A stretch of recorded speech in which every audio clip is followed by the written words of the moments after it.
It's happening again after there's been a bunch of discussion surrounding the Miami Heat and their plans for this upcoming season. We've seen a whole lot of reports surrounding what is actually going to happen, with multiple trade talks being very real for the Miami Heat, as people start to wonder what exactly the Heat's plans are, as they have a key contract extension coming up that is known that they really want to be careful about how much money they spend. While on top of that, there's just been multiple discussions about if the Heat truly can contend with this core, with Bam Adebayo recently saying that they can, as recently as today, saying people think we're crazy that we can contend, but we can. With the Heat really being kind of an up-in-the-air question mark right now and having two directions to go, but the worst direction of them all being doing nothing, there's a lot to consider with this team. And we're going to dive into all that, including a trade that has Heat fans absolutely shaken. And before we do that, guys, if you're part of that 78% that's not subscribed to Heat Digest, make sure to subscribe for daily Miami Heat updates. We have a lot of great videos coming out every single day that you don't want to miss out on. We're on that grind right now that you do not want to miss out on. But let's jump into the video. There is a lot to go over on the Miami Heat right now, because as we know, Pat Riley is being very diligent with what exactly is going to happen moving forwards for this team. There's a few different directions. I mean, the fact of the matter is, it feels like Bam Adebayo isn't really going anywhere.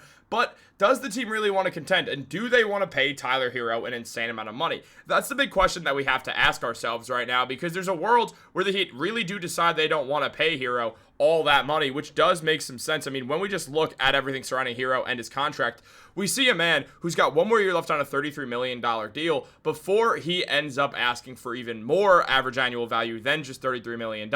Because of that, there's going to be serious consideration of the Heat moving on from Tyler Herro or not being able to agree to an extension, similarly to like what happened with Jimmy Butler. Now, obviously, the difference is Butler was older, Tyler Herro is younger, his best days were likely ahead of him. But there is still that talk surrounding it, and with all of that happening, we see a trade that has popped up on our radars, with a report saying that the Miami Heat could go out there and trade for Jeremy Grant, Shady and Sharp, Robert Williams, a 2029 first-round pick that's the most favorable of Portland, Boston, or Milwaukee, so likely Portland or Milwaukee, probably Milwaukee at this rate.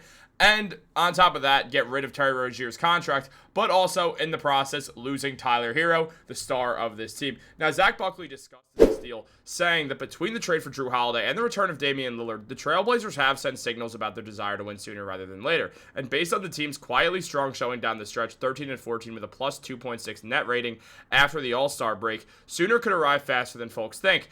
If Portland opens up the season in a convincing fashion and sits firmly in the playoff race by the time Herro is ready to return from foot and ankle surgery, it could make an aggressive move for the all-star scoring guard. The Blazers need an offensive focal point they didn't have in a 20-point scorer last season, and only finished with two players averaging better than 15 points, and they might have enough defensive protection in the front court to cover for Herro's biggest weakness, between Donovan Clingan being there and also having Hanson Yang as well. So with that, there obviously is some protection, but the Trailblazers would be acquiring an all-star. They get Herro, who put up 24 points last year with 5 rebounds and 5.5 assists. He got a steal per game, shot 47% from the field and 37.5% from three as well. So when we consider that, there is some real situations here that we have to look at, including the Heat giving up on Jaime Jaquez Jr. after 2 years. Last year, Jaquez's numbers did go down from the year prior. He averaged 8.6 points, 4.4 rebounds, and 2.5 assists. Only shot 31% from the field, but did shoot 46% from the field. Is a solid defender and a good all-around player who just struggles to shoot the ball,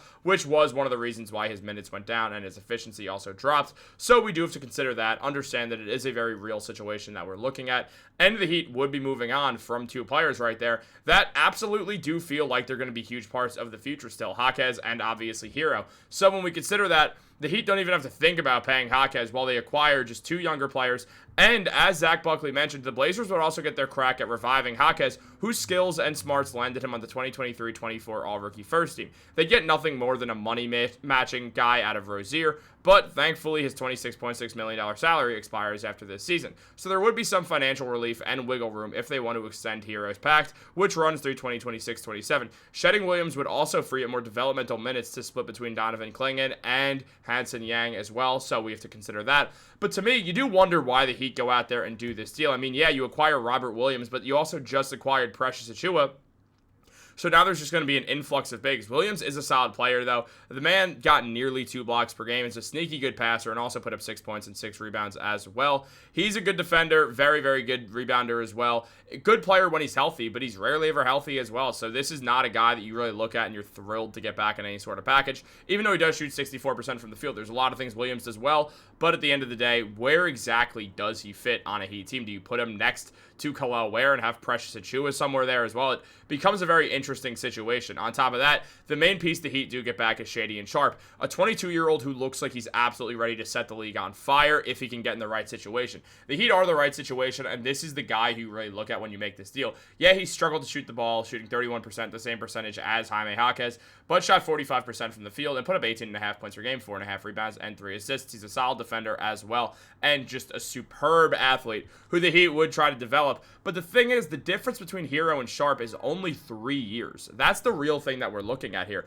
On top of that, the Heat do acquire Jeremy Grant, who has averaged around 20 points per game over the last 5 seasons, but last year did have his worst season of all that, shooting under 40% from 3, unlike the last 2 prior seasons, and also shooting under 40% from the field, only shooting 37% and putting up 14.4 points per game, which is no longer a good contract like it once was for Grant, who still, we look at Herro, yeah, you don't have to think about that contract, but you do have to think about this massive Jeremy Grant deal for the next 3 years, on top of the fact that you have to think of Shady and Sharp, who's going to be a restricted free agent next year. We saw the way restricted free agents worked this season, whether it was Josh Giddey, who eventually got his deal from the Bulls, Cam Thomas, who didn't get a deal from the Nets and accepted the qualifying offer, Jonathan Kuminga, and Quentin Grimes, both of whom have till October 1st, which this video is being recorded and released on September 30th, to accept their deal before it's just a qualifying offer that they accept. So likely 3 of the 4 restricted free agents are going to end up on their qualifying offers. Do the Heat really want to take that gamble with Shady and Sharp? Or is he going to try to force him to pay him a lot? Or because there's teams with cap space, will a team try to poison pill the Miami Heat with Shady and Sharp as well, a younger team that would have money to try to poison pill the Heat into getting Shady and Sharp off their hands, the Heat being a team that's known for their pettiness when it comes down to money. So this is all stuff that we do have to consider going forwards for the Heat, and it's a reason why this trade just makes no sense. I love Shady and Sharp as a player, don't get me wrong, but why would we trade Tyler Herro away for another guy who we have to think about the contract situation anyway? It just doesn't add up. It doesn't make any sense to do that deal right now at all, because frankly, it's just unclear what exactly we're going to be seeing going forwards from the Miami Heat. And it likely does feel like Tyler Herro is going to stay around. We know he wants to, and that also is something very important. Now, guys, we are going to do a new little segment that we're going to start, which is called Comment of the Day. And usually the comment will have some sort of relation to the video, like this one, as mentioned here by J... I don't even know how to pronounce that, so I'm sorry, but he said, I'm a diehard Heat fan, but let's be real, Tyler Herro has never been able to lead us. He's not like a Wade or Butler, which, yeah, is true. That's the thing. Can Tyler Herro lead the Heat, and do you want to pay him that much money? That's the big question. Do you really want to pay Tyler Herro all that money if he can't be this leader? And then you got 2 massive contracts, and you don't still have that number 1 player on a championship team. That's what there is to consider as far as the Herro trade goes, but we're going to see what happens. What do you guys want to see happen? Let me know in the comments down below. Like this video, subscribe, turn on post notifications. Have a great day. I'll catch you later.